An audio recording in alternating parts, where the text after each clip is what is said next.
Selamat datang, Mystikus Channel.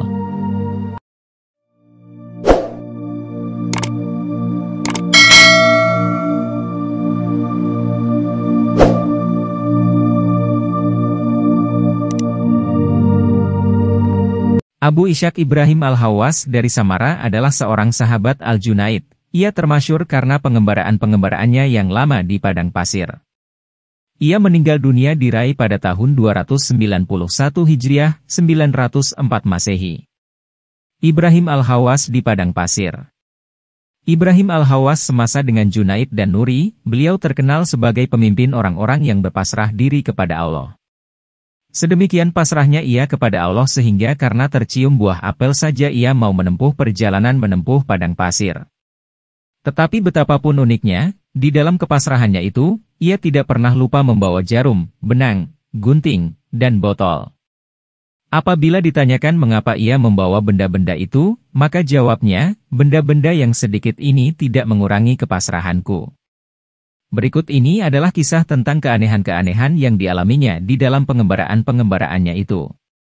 Sewaktu aku di tengah padang pasir aku melihat seorang dara yang berada dalam keadaan ekstase dan berjalan-jalan tanpa menutup kepala.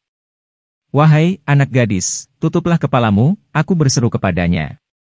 Wahai Hawwas, tutuplah matamu, balas gadis itu. Aku sedang mencinta, sahutku, dan seorang pencinta tidak akan menutup matanya sedang engkau hanya terpandang olehku secara tidak sengaja. Aku sedang mabuk, balas gadis itu, dan seorang pemabuk tidak akan menutup kepalanya. Di warung manakah engkau telah menjadi mabuk, tanyaku. Berhati-hatilah Hawwas, si gadis berseru. Engkau telah menyakiti hatiku. Selain daripada Allah, siapakah yang berada di dua tempat? Anak gadis, apakah engkau ingin aku temani? Aku bertanya. Engkau masih bodoh, Hawwas, jawabnya. Aku bukanlah semacam perempuan yang mendambakan lelaki. Pada suatu ketika, sewaktu berada di tengah padang pasir, aku melihat Khidir dalam rupa seekor burung yang sedang terbang. Setelah mengetahui siapa sebenarnya burung itu, segera aku menundukkan kepalaku. Aku takut kepasrahanku kepada Allah akan berkurang.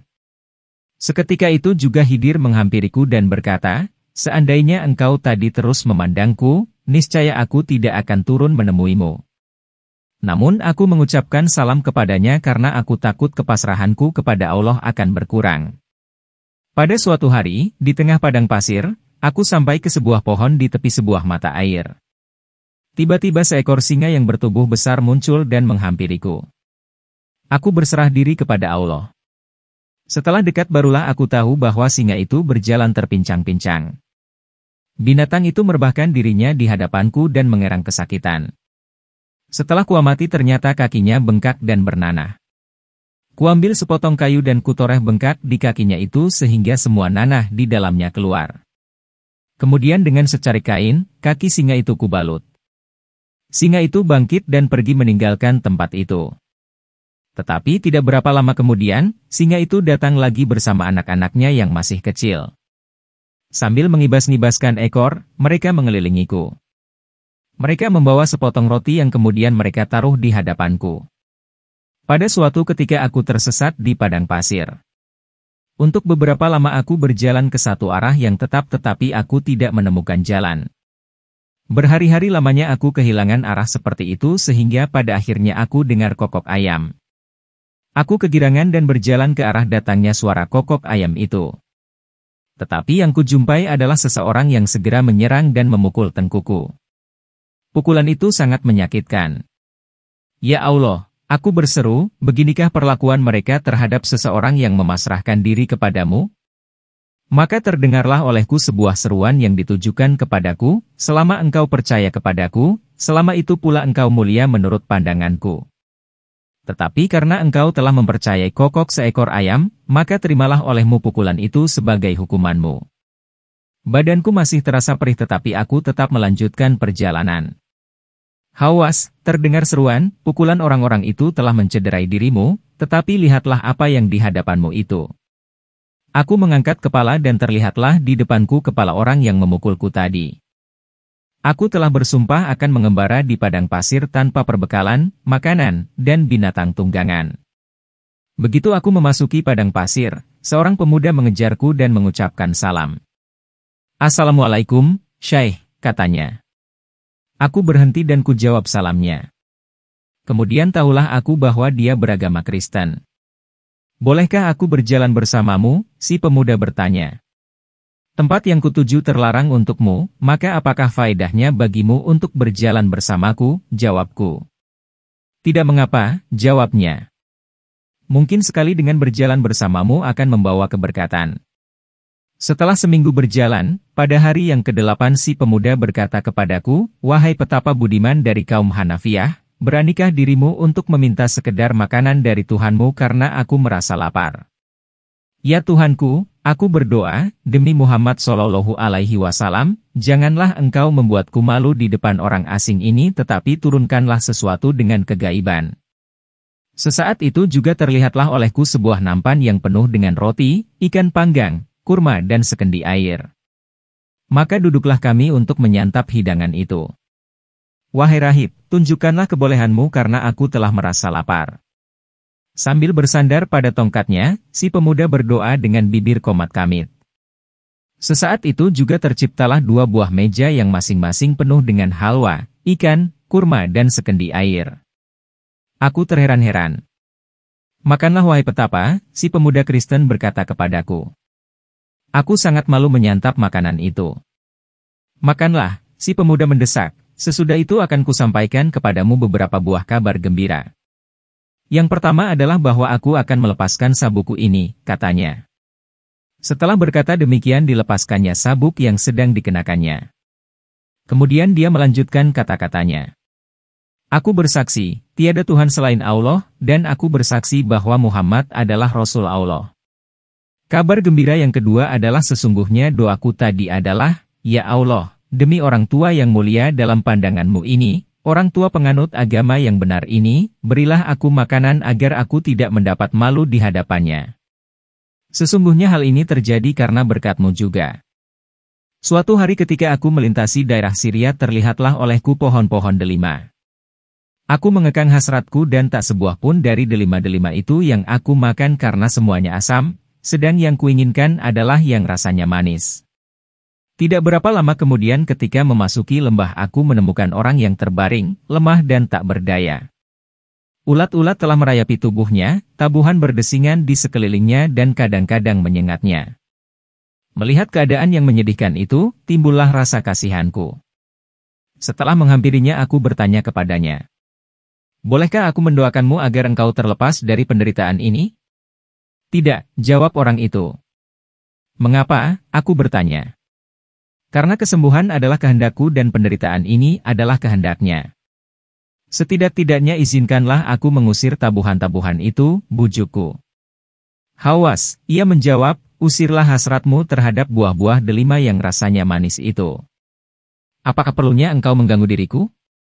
Berdoalah untuk kesembuhan hatimu sendiri. Apakah perlunya mendoakan kesembuhan jasmaniku? Bagaimana engkau tahu bahwa aku bernama Hawas? Barang siapa mengenal Allah, maka tidak sesuatu pun yang tersembunyi daripadanya," ia menjawab. "Bagaimanakah perasaanmu terhadap tabuhan-tabuhan ini?" Aku bertanya pula. "Selama tabuhan-tabuhan itu menyengat tubuhku dan ulat-ulat ini menggerogoti tubuhku, aku merasa berbahagia," jawabnya.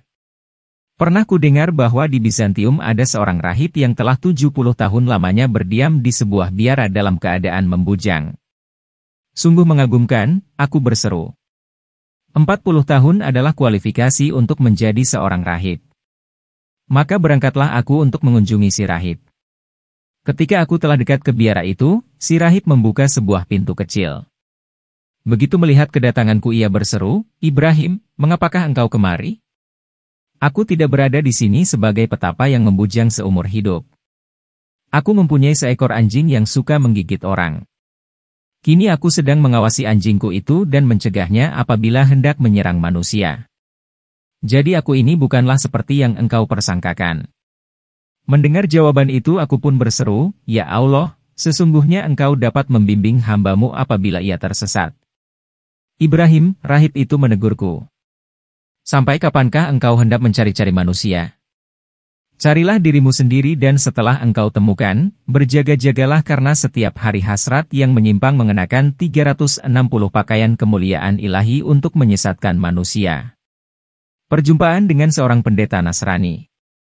Ibrahim Al-Hawas bercerita, pada suatu ketika, aku berjalan melalui sebuah hutan. Aku berjumpa dengan seorang pendeta Nasrani yang memakai zinar, tanda kependetaan, di pinggangnya.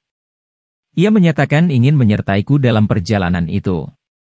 Aku pun menerimanya. Banyak kejadian dalam sejarah. Para rahib dahulu suka berkhidmat kepada para tokoh-tokoh muslim.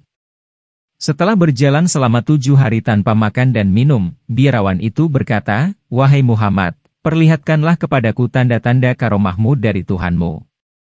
Karena sudah berhari-hari tiada makan dan minum. Aku pun memohon kepada Allah, ya Allah, janganlah engkau permalukan aku di hadapan orang kafir ini." Seketika itu juga aku melihat sebuah piring yang berisi roti, daging panggang, kurma segar dan sekendi air. Kami memakan dan meminum hidangan itu, kemudian melanjutkan perjalanan.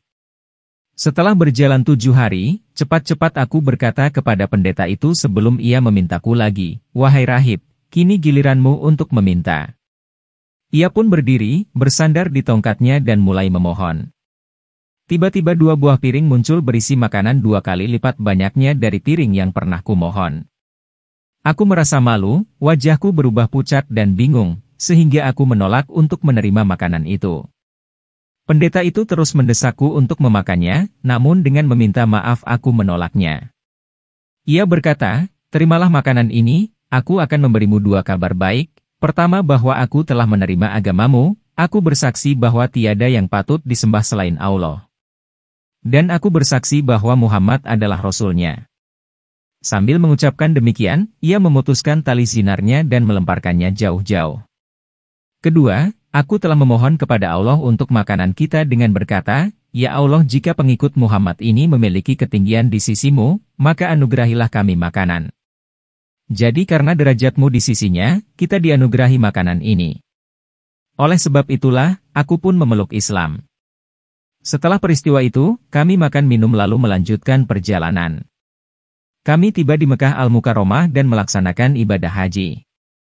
Dan saudara muslimku yang baru itu tinggal di Mekah hingga ia wafat di sana. Semoga Allah mengampuninya.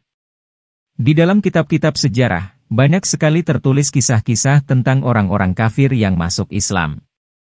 Dari kejadian-kejadian tersebut, menunjukkan kenyataan bahwa, kadangkala Allah Ta'ala juga memberi seseorang rezeki karena kesalehan orang lain. Tetapi orang yang menerima rezeki itu karena kebodohannya berpikir bahwa itu adalah hasil kelebihan mereka. Terdapat banyak hadis yang menyatakan bahwa, banyak orang yang dikaruniai rezeki dengan sebab keberkahan orang-orang yang lemah dan udzur di kalangan mereka.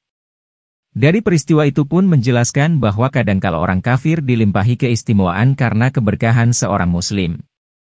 Hal ini seperti suatu bantuan bagi mereka. Namun pada hakikatnya, itu adalah karena keberkahan kaum mukminin dari Allah Ta'ala. Jika Anda menyukai Mistikus Channel silahkan like, komen, share, subscribe, dan nyalakan tanda lonceng untuk mengikuti update terbaru. Terima kasih.